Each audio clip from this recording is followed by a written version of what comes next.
იცით, როდის კვალიფიცირდება მკვლელობა ანგარებით გერმანული სასამართლო პრაქტიკის მიხედვით, როგორც წესი მაშინ, როდესაც დამნაშავე კლავს მსხვერპლს, იმისთვის, რომ მისგან გარკვეული ქონებრივი სარგებელი მიიღოს.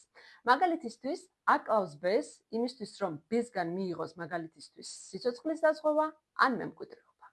1957 წელს გერმანიის უზენაესმა სასამართლომ ქმედება დააკვალიფიცირა ანგარებით მკვლელობად, როდესაც ამ მოკლა ბ იმისთვის, რომ გარკვეული საალიმენტო ვალდებულებებისაგან გათავისუფლებულიყო.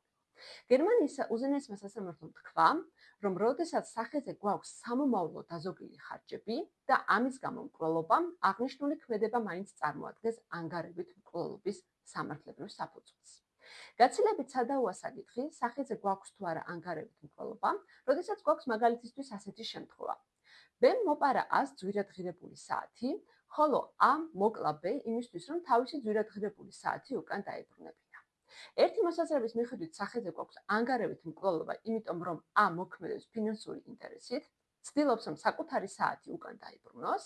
მეორე მოსაზრების მიხედვით სახეზე არ გვაქვს ანგარებით მკვლელობა, იმიტომ რომ ა იბრუნებს საკუთარ საათს, ანუ იმას, რაც მას ისედაც ეკუთვნოდა და შესაბამისად არ ხდება მისი ქონებრივი მდგომარეობის გაუმჯობესება. დამიწერეთ, რას ფიქრობთ თქვენ ამ საკითხებთან დაკავშირებით და კიდევ რა მუხლებთან დაკავშირებით გენდომებოდათ გცოდნოდათ გერმანული სასამართლო პრაქტიკა.